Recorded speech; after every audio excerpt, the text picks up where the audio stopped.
Ladies and gentlemen, they want to impeach Trump, and they don't know why. At first, they said he colluded with Russia in a vast endeavor that people around him and his campaign and Paul Manafort and Carter Page and Papadopoulos and General Michael Flynn, who's an honorable man who should be pardoned, exonerated completely.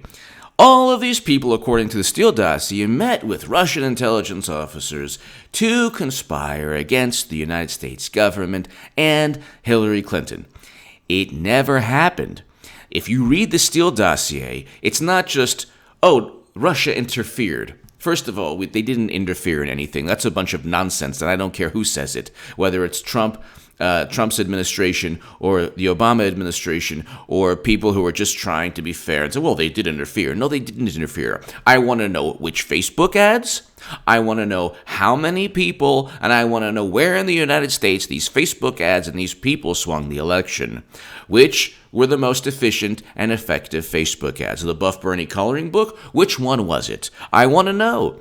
I want the Democrats, before they try to impeach Trump, because they want to impeach Trump now for being immoral and dishonest. I want to know how specifically they interfered. Not that some Facebook ads were purchased, the majority of which were seen after the election. I want to know exactly, specifically, the claims made. Now, in terms of honesty and deceit, you can't get more deceitful. You can't get... The Democratic Party cheated their own voters.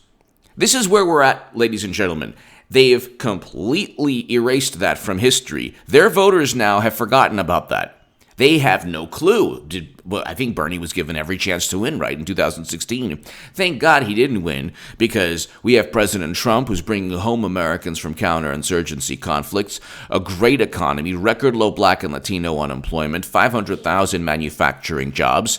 He's also the beginning of peace between North and South Korea, signed prison reform legislation. We can go on. He's accomplished a great deal. He's objectively a great president. Objectively. The media meltdown and 2 years of a Russian collusion myth, that doesn't take away from his accomplishments. But they want to impeach him now. Why? Because he's dishonest.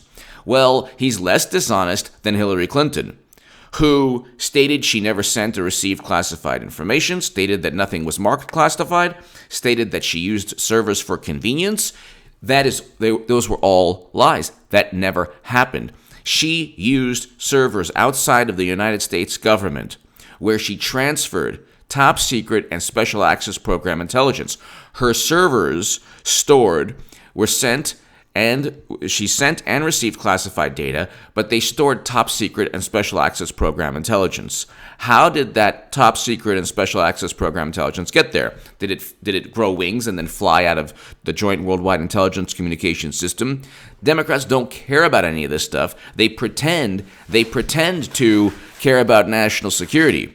In reality, all they care about in reality is political power. They want to attain political power by any means. So if it's cheating Bernie Sanders, then getting him after he was cheated, I'm sorry, you cheated me, let me help you. Because one day you'll give me a chance to win. No, they're not running on Medicare for all. They're using it, but they're not voting on legislation. Bernie, even in his town hall, he did so well in his town hall, he never explained how taxes would increase. And that's the thing. The Bernie Sanders movement is like a one-issue thing for Medicare for all, and they don't even want to vote on it in the democratically controlled House. So if you're not going to pass legislation that you're running on, what good are you as a political party? They're not voting on it. They're petrified of voting for their own Green New Deal resolution. They have a resolution. By the way, AOC didn't get elected for climate change. She was talking about abolishing ICE, Medicare for all, $15 minimum wage. The Democrats and Pelosi could pass all this legislation in the House and just say, well, Trump vetoed it, we're serious. But see, that's the issue. You're talking about deceit. Clinton, her entire life, she survived Bosnian sniper fire. That never happened. Her entire life is scandal and deceit, from Whitewater to the Clinton email server fiasco, the cybersecurity debacle. Her entire life is scandal, lying, being deceitful, pushing for interventions, whether it's during the Bush era, which she pushed for all of them, or whether it's pushing for she was the deciding factor in the failed military intervention that caused a failed state in Libya. Nothing close to what Trump has never engaged in anything as horrific as that. Tens of thousands of people lost their lives because of that. So we have a situation, ladies and gentlemen, where Democrats, and then you have S.E. Cupp on CNN. What world is she? So Bush, I want to know so these conservatives that are on CNN, what are they looking at in terms of, the good old days of a moral president? President Obama? President Obama, who lied to the country and said, I didn't know that my own Secretary of State had servers outside of the United States government. It's not about her emails. It's but her top secret emails, my books on Amazon, but her deleted emails. She was able to use servers outside of the United States government that were eventually hacked by China and the planet. We know that Inspector General Charles McAuliffe stated she hacked the servers were hacked by China. And Louis Gohmert stated the same thing. So it's like you had a cover-up where if anyone stored even one classified email, they would have been sent to jail. She had 2,000 plus classified emails. She had top secret emails, 22, and she had SAP intel. How did they get there? So I would love to debate any intelligence professional or analyst on Twitter, on my channel anytime. It's contactgoodman78@gmail.com. People in Congress have read about her top secret emails. And I cite Paul Sperry, where he talks, it's a New York Post article where he talks about how they could have transferred this top secret and special access program and classified data. He says one theory is they took cell phone pics, but nobody knows really. Nobody knows. I've had some amazing people tell me, hey, she could have done it this way or that way, but nobody really knows. And that's the issue. You can't simply dictate how the United States government is run so you can hide your Clinton Foundation emails, which is what the whole thing is about. She deleted 30,000 emails because they have to do with money flowing into the Clinton Foundation and Uranium One getting what they want, and Boeing and UBS getting what they want, and a giant networking scam and $10 billion stolen from Haiti. Look, the people who are preaching about morality and want to impeach Trump because of the Trump Jr. meeting, he wasn't forthright about this or that, they set him up. He was fighting back. They set him up. What does it matter if someone is not forthright about a setup? If someone goes to your house and says, you have gold from Fort Knox, and it's in there, and what do you have in there? And you say, it's just, books. And it's not books, but it's really, old letters that you had. You lied. Why did you lie? Those are old letters. Those aren't books. Those are old letters. Yeah, but you shouldn't even be in my house to begin with. Insane person. So it's like they got Papadopoulos on lying about a specific date. That's it. Not lying about some grandiose thing, a specific date. They didn't even get Flynn on anything. He didn't even lie, because he knew that he was being taped. But they say that he lied about a discussion with Sergei Kislyak. Those discussions had already been reviewed. Papadopoulos' discussions had already been reviewed. His phone had already been tapped. So these people already knew there was no evidence. James Clapper already knew there was no evidence. He knew there was no evidence in 2017. So if you know there's no evidence in 2017, you tell Chuck Todd, why investigate? I would love to debate anyone on Trump Russia. We learned that there was interference. We already we knew of alleged interference in the ODNI and DHS reports. Do you realize the pundits on the left have no clue what the ODNI report? They don't even know what ODNI stands for. Office of Director of National Intelligence. They don't know what the DHS and ODNI reports were about. They have no clue. They have no clue. Here, we can just look, assessing Russian activities and intentions. Okay, Director of National Intelligence.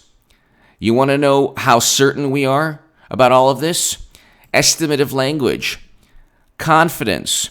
High confidence generally indicates that judgments are based on high quality information. High confidence in a judgment does not imply that the assessment is a fact or a certainty. High confidence in a judgment does not imply that the assessment is a fact or a certainty. We do not know if Russia even hacked the DNC. The DHS report states categorically, high confidence in a judgment does not imply that the assessment is a fact or a certainty. Well, they interfered in the election. High confidence in a judgment does not imply that the assessment is a fact or a certainty. This was a possibly a grandiose conspiracy with Trump, and high confidence in a judgment does not imply that the assessment is a fact or a certainty. There was no evidence ever. There was never any evidence. They criminalized suspicion, whereas there's a far more suspicion. Even William Barr wrote, hey, we can investigate the Uranium One sale where Bill Clinton met with Vladimir Putin. What would have happened if Trump met with Vladimir Putin about something in 2010, about a uranium deal? What would happen if Trump was part of the uranium sale to give 20% of U.S. uranium capacity to Vladimir Putin? Oh, that happened under President Obama. Oh, that's okay. It's not a problem at all. Not a problem at all. I mean, are you kidding me? This is the biggest deception is by false prophets, by wolves in sheep's clothing, by people who want to say how moral they are when they don't have a moral leg to stand on. Their version of morality is Clinton 2020. And she's running again. So she's Clinton 2016. She cheated Bernie Sanders. And look at the moral people. They cheat Bernie Sanders and they blame Russia without any evidence. I mean, can you get more insidious? And it's like, you and I see this. The average American sees this. And what they're doing right now is they need to create an alternate reality. They're almost there with Twitter.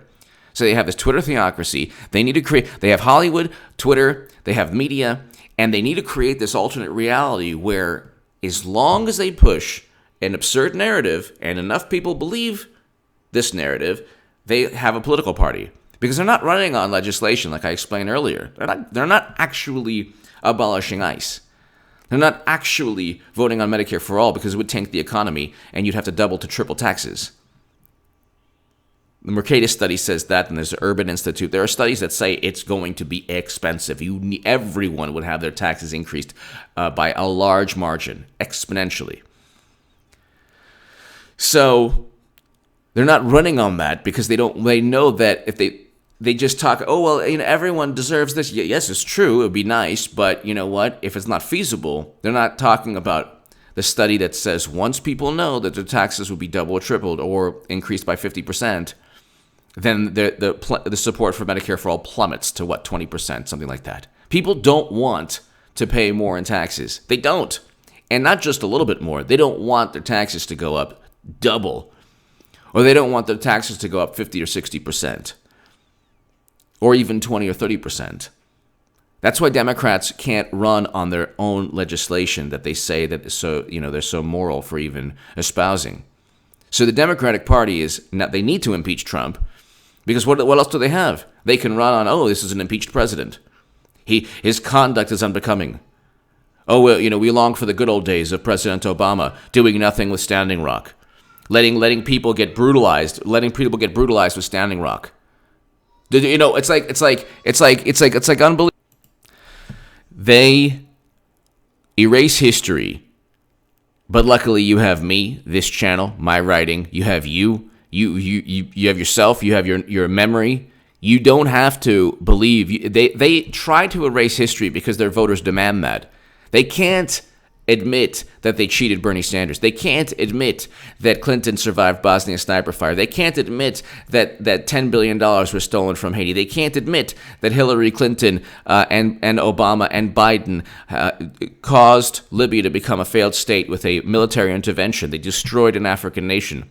They can't admit that Hillary Clinton called black youth super predators. They can't admit that Hillary Clinton referred to Mahatma Gandhi in a speech as a gas station attendant, which she apologized for. They can't admit that she used racism against Obama in 2008, where David Plouffe, Obama's campaign manager, said her behavior was the most shameful, offensive fear-mongering of either party in the election. Tell us more about morality.